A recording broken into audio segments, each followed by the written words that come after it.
તો મહેસાણાના ઊંઝામાં ઉમિયા ધામમાં ભક્તોની ભારે ભીડ। હોળી ધૂળેટીના તહેવાર નિમિત્તે ભક્તોએ કર્યા માતાજીના દર્શન। માં ઉમિયાના દર્શન માટે લગાવી શ્રદ્ધાળુઓએ લાઈન। ચંદ્રગ્રહણને કારણે બપોરે 2 વાગ્યાથી રાત્રે 8:30 વાગ્યા સુધી મંદિર બંધ રહેશે।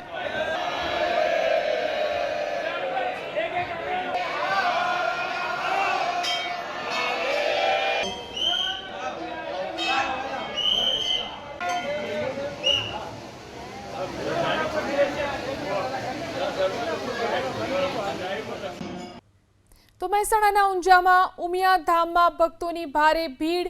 હોળી ધૂળેટીના તહેવાર નિમિત્તે ભક્તોએ કર્યા માતાજીના દર્શન। માં ઉમિયાના દર્શન માટે લગાવી શ્રદ્ધાળુઓએ લાઈન। ચંદ્રગ્રહણને કારણે બપોરે 2 વાગ્યાથી રાત્રે 8:30 વાગ્યા સુધી મંદિર બંધ રહેશે।